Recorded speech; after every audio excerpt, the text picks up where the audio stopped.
أعوذ بالله من الشيطان الرجيم. بسم الله الرحمن الرحيم. أفمن كان مؤمنا كمن كان فاسقا لا يستوون. أما الذين آمنوا وعملوا الصالحات فلهم جنات المأوى نزلا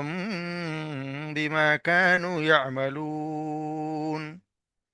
وأما الذين فسقوا فمأواهم النار كلما أرادوا أن يخرجوا منها أعيدوا فيها وقيل لهم ذوقوا عذاب النار الذي كنتم به تكذبون. ولنذيقنهم من العذاب الأدنى دون العذاب الأكبر لعلهم يرجعون. ومن أظلم ممن ذكر بآيات ربه ثم أعرض عنها إنا من المجرمين منتقمون.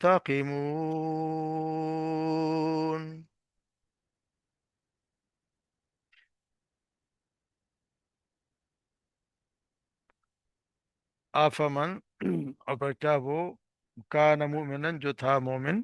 یا جو مومن ہو کامن کا نفاس کا اس کی طرح ہو سکتا ہے کا نفاس کا جو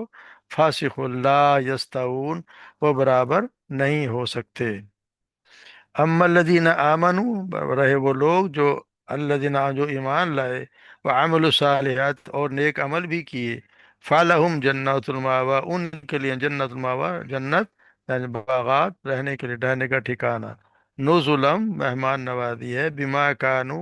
اس وجہ سے جو وہ یعملون جو وہ کیا عمل کیا کرتے تھے. وَأَمَّا الَّذِينَ فَسَقُوا اور وہ لوگ جو نے نافرمانی کی فَمَأْوَاهُمْ بس ان کا ٹھکانہ ہے النار آگ. کلما جب بھی وہ ارادو ارادہ کریں گے ان یخرجو کہ وہ نکلیں منہا اس میں سے وعیدو تو لوٹا دیے جائیں گے فیہا اس میں وقیلا اور کہا جائے گا لہم ان سے ذوقو مزہ چکھو عذاب النار عذاب کا نار کا نہیں آگ کا عذاب کا مزہ چکھو الذی کنتم بھی تکذبون اس یہ وہی چیز ہے کنتم بھی تکذب جسے تم جھٹلایا کرتے تھے. وَلَنُذِيقَنَّهُمْ اور ضرور بضرور ہم مزہ چکھائیں گے انہیں من العذاب الادنی مذاب ادن سے یعنی قریب کے عذاب سے چھوٹے عذاب سے دون العذاب الاکبر اس سے پہلے عذاب اکبر سے پہلے یا اس کے علاوہ لعلہم یرجعون تاکہ وہ یرجعون لوٹ آئیں. ومن ازلم اور اس سے بڑا ظالم کون ہوگا ممن جسے ذکر بھی آیات ربی جسے ہدایت کی جائے نصیحت کی جائے اس کے رب کی آیات کے ساتھ ثم پھر اعرض عنہ وہ اس سے اعراض کرے. انا بے شک ہم من المجرمین منتقمون مجرموں سے کے انتقام لینے والے ہیں یعنی ہم انتقام لینے والے ہیں مجرموں سے.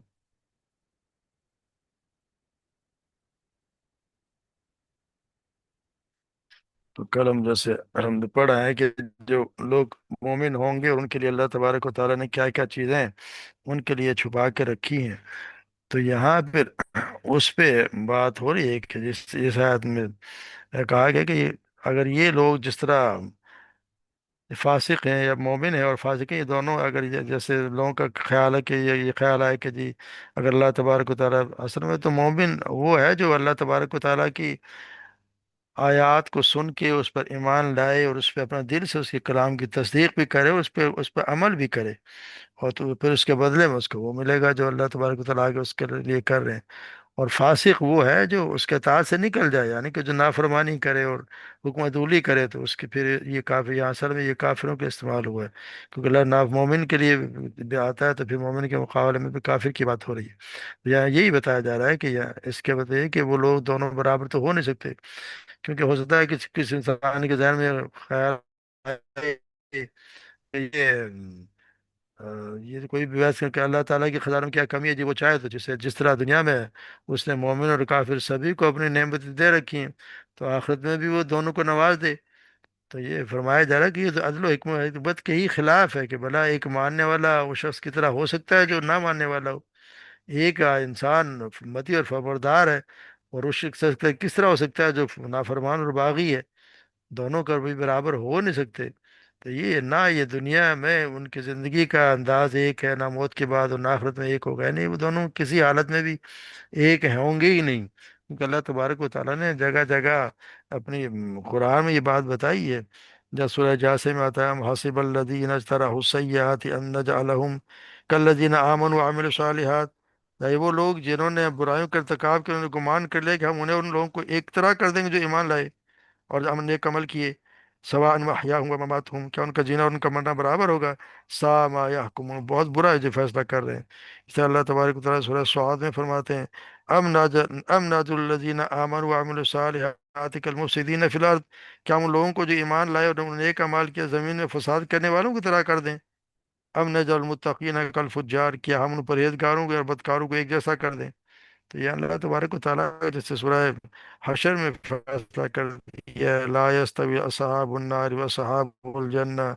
آگ والے اور جنت والے برابر نہیں ہیں، اصحاب الجنت هم الفائزون، یہ یہاں یہ بتایا دونوں برابر کسی حال میں بھی ہو نہیں سکتے۔ تو اس سے بھی اسی لیے بتایا گیا کہ یہ ویسے بھی دیکھا یہ آخرت کی بھی ایک ثواب کی اور اس کے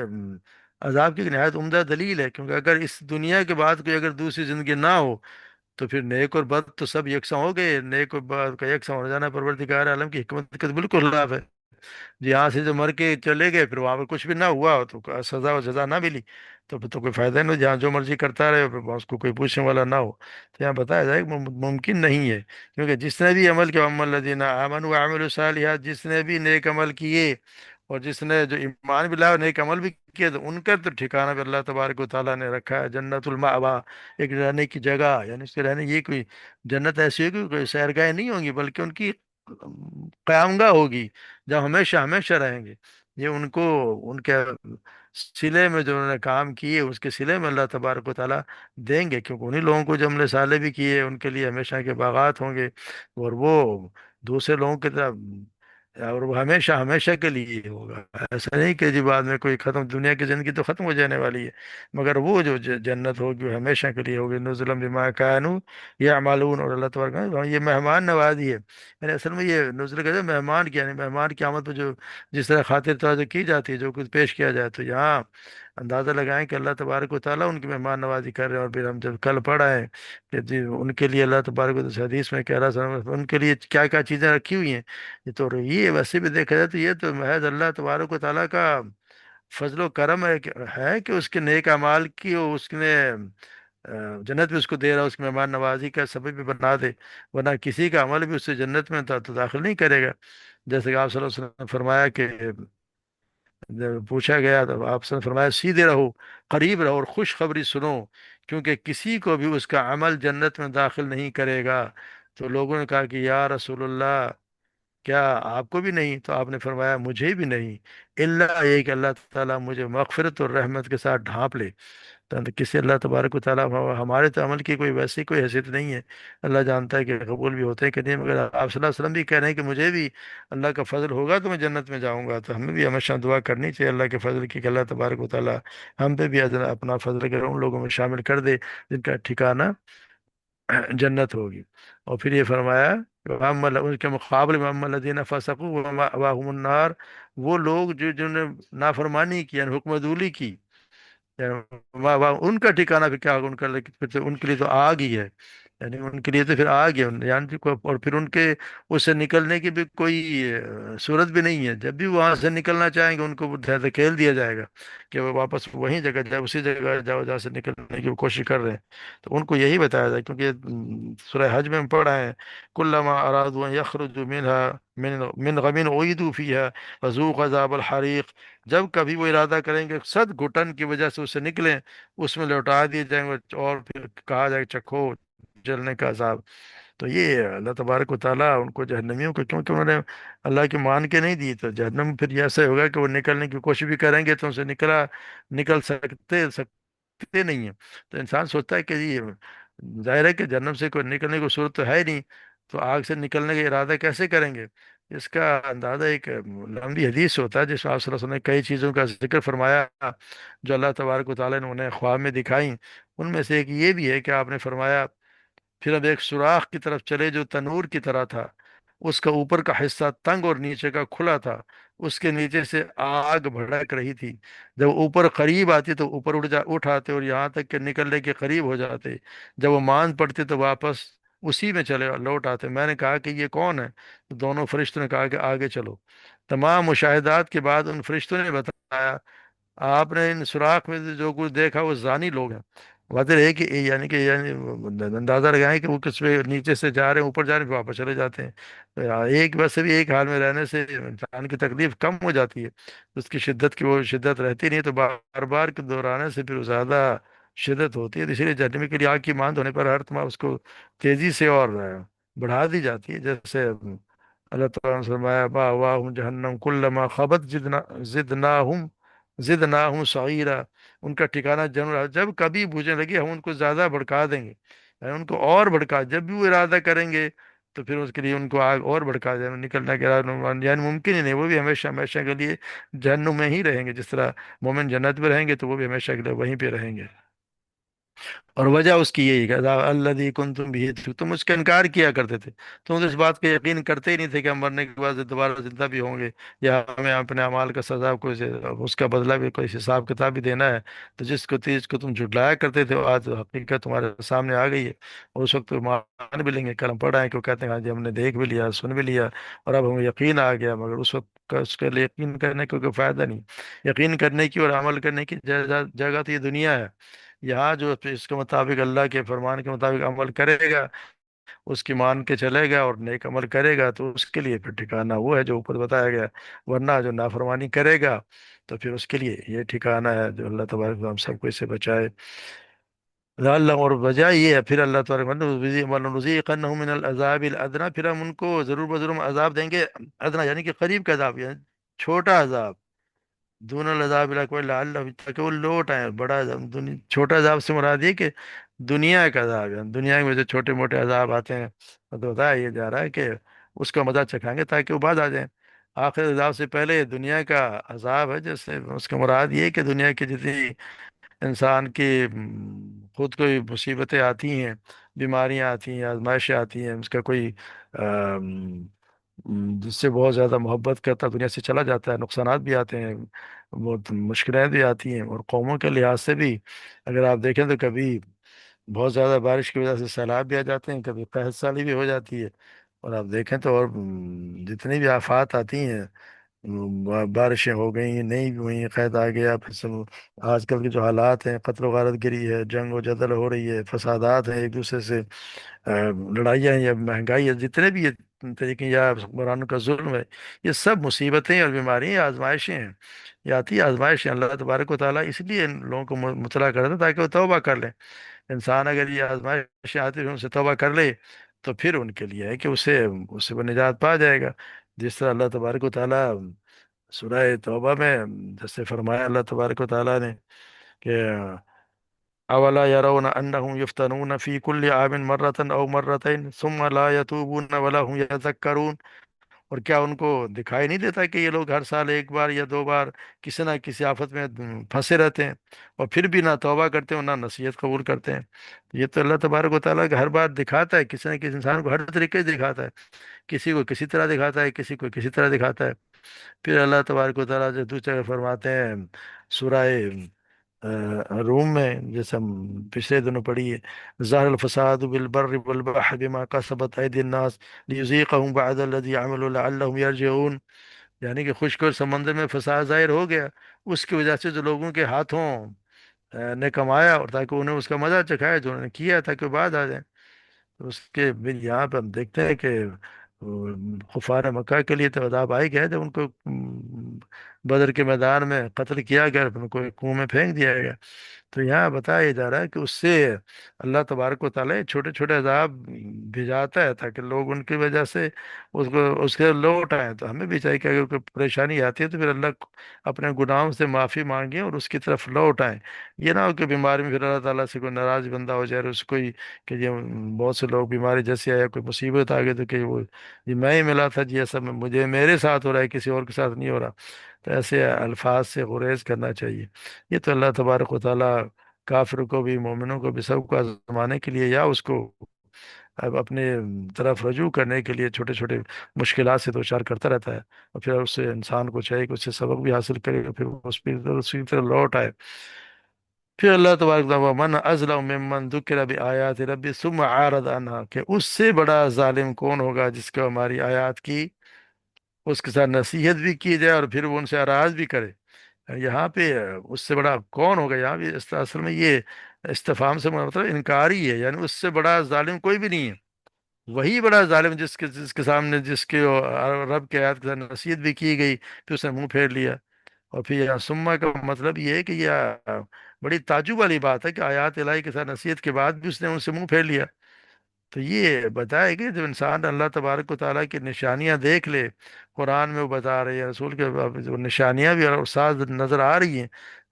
کہ آپ دیکھیں کہ کتنی نشانیاں انسان خود دیکھتا ہے۔ یہ آفاق کی نشانیاں ہیں جو کائنات میں حضرت پھیلی ہوئی ہیں، سورج ہے، چاند ہے، ستارے ہیں، دن اور رات کا ہونا، بارش اور سمندر، کشتیاں، زمین، نباتات، یہ اللہ تبارک کتنی ہمیں پڑھتے ہیں، کتنی نشانیاں دکھائی ہیں۔ اور پھر انسان کے خود کے نفس میں جو موجود ہیں، یعنی اس کے ساخت پہ کبھی غور کرے، اس پہ رکھی گئی کتنی اللہ تبارک و تعالیٰ کتنے کیا کچھ سسٹم رکھے ہیں، کتنی قوتیں رکھی ہیں، اور اس کے کتنا ذہن اس کو دیا ہے، کتنے اس کے اعضاء حیران کن طور پر ایک نظام کے تحت چل رہے ہیں۔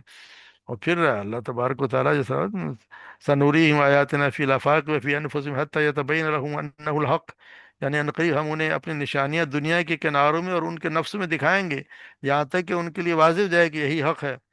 تیسری پھر وہ تاریخی واقعات ہوتے ہیں جن سے ہمیشہ ایک ہی نتیجہ برآمد ہوتا ہے کہ جس قوم نے بھی اللہ کے مقابلے میں سرکشی اختیار کی اور اپنے جو رسول آئے ان کو بھی، اور جو رسول جو پیغام لے کر ان کو بھی جھٹلایا، تو اللہ تبارک و تعالیٰ نے ان کو تباہ و برباد کر کے رکھ دیا۔ یہ تو تاریخ بتاتی ہے، اور یہ بھی ان سے سبق حاصل کرنے کے لیے کافی ہے۔ اور چوتھی یہ کہ وہ جو ابھی ہم نے پڑھا کہ جو آزمائشیں اور مصیبتوں کی شکل میں کہ شخص پر یا قوم کے سامنے آتی ہیں تاکہ وہ پلٹ آئیں، تو وہ بھی نشانیاں ہی اگر ان کے سمجھ میں آ جائے تو۔ اور پھر اللہ تبارک و پانچویں قسم اللہ تبارک و تعالیٰ کی وہ آیات ہیں جو اللہ سبحانہ و تعالیٰ نے انسانوں کی ہدایت کے لیے اپنے انبیاء اور رسولوں پہ نازل فرمائیں، اور انبیاء اور رسول لے کے آئے، ان کو اللہ تبارک و تعالیٰ نے بھیجا اپنے قوم کو سمجھانے کے لیے، اور آپ صلی اللہ علیہ وسلم تو پوری انسانیت کے لیے ان کی اتنی ہدایت، یعنی ان کے کلام جو ان کے زندگی ہے یہ بھی ان کی نشانی ہے۔ ہمارے تو ہاتھ میں موجود ہے قرآن، ایک بہت بڑی نشانی ہے، جو سب سے بڑی نشانی ہے، وہ سمجھنے کے لیے تو یہ بہت زیادہ کافی ہے۔ تو ان آیات میں بھی اگر انسان غور کرے، پھر اللہ تبارک و تعالیٰ یہی کریں کہ اللہ تبارک ان کی رسول میں پابند کی دعوت دی جا رہی ہے، جو ان کو مان لے، اور پھر اگر یہ بھی نہ مانے تو اگر اتنی نشانیاں دیکھنے کی بعد بھی اگر انسان کی سمجھ میں نہ ہی آئے، تو پھر اللہ تبارک و تعالیٰ کے پھر تو یہ ضروری ہو گیا کہ پھر یہ ساری نشانیاں دیکھتے، حالانکہ نشانیاں یہ بتا رہی ہیں کہ تو جو ہے کوئی تیرا ایک الہ ہے، تو ہے تو کوئی، اور تو ہے بھی ایک ہی بندہ اللہ کے سے، کہ تیرا ایک ہی خدا ہے، تو اس کے علاوہ تو تیرا کوئی الہ ہے ہی نہیں، اور تو اسی کا بندہ ہے، تو مختار خود مختار بنا کے تجھے بھیجا نہیں گیا۔ اور ایک دن ایسا ایسا آئے گا کہ اللہ کے سامنے تجھے حاضر ہو کے جواب دینے بھی کرنی ہے، تو اس کے عمل کے لحاظ سے تجھے سزا ملے گی یا جزا ملے گی۔ اب سب کچھ ہونے کے باوجود بھی اگر اس نے جیسے اللہ تبارک و تعالیٰ نے دیکھنے کے لیے آنکھیں بھی دے دیں، سننے کے لیے کان دے دیے، سمجھنے کے دلوں کی نعمتیں بھی دے دیں، اور ساری نشانیوں سے کہ انسان آنکھیں بند کر لیتا ہے، اور سمجھانے والوں کی بھی کوئی نصیحت اور ان پہ بعد میں کوئی کان نہیں دھرتا، تو پھر اپنا دماغ کو بھی الٹی باتیں سوچتا ہے، تو پھر تو اس سے بڑا ظالم کوئی بھی نہیں ہے۔ پھر وہ تو ہے ہی اس کا مستحق کہ دنیا میں اپنے امتحان کی جب مدت ختم ہو جائے تو پھر جب اللہ کے سامنے پیش ہو تو اسے بغاوت کی بھرپور سزا دی جائے۔ اسے تو بغاوت کی ہے، ہر ایک چیز کو ماننے سے انکار کر دیا، جو حکم کو نہ مانے تو وہ تو بغاوت کے زمانے میں آتے، بغاوت باغی کی سزا تو پھر بہت سخت ہوتی ہے۔ تو یہاں بھی اس لیے بتایا کہ وہ سب سے بڑا ظالم وہ ہے، تو اس کی سزا بھی پھر وہی ہوگی جو اللہ تبارک و تعالیٰ پھر اس کو دیں گے، جب بڑا ہے پھر اس کی سزا بھی بہت سخت ہوگی، کیونکہ اللہ تبارک و تعالیٰ کہہ رہے ہیں ان من المجرمین منتقم، ان مجرموں سے پھر انتقام لینے والے ہیں، تو پھر اللہ تبارک و تعالیٰ رحم کرے، تو اللہ انتقام پہ آ جائے تو پھر اللہ رحم ہی کرے گا، وہ جس طرح بھی وہ سزا دے پھر اس کی مرضی ہے، اللہ تبارک و سب پہ رحم فرمائے، ہمیں صحیح سمجھ عطا فرمائے نشانیوں پہ، اور اللہ کے رسول کی بات ماننے کی ہمیں توفیق عطا فرمائے، اور اسی کے مطابق عمل کی بھی ہمیں توفیق بھی دے اور ہمت بھی دے، وما علینا الا البلاغ۔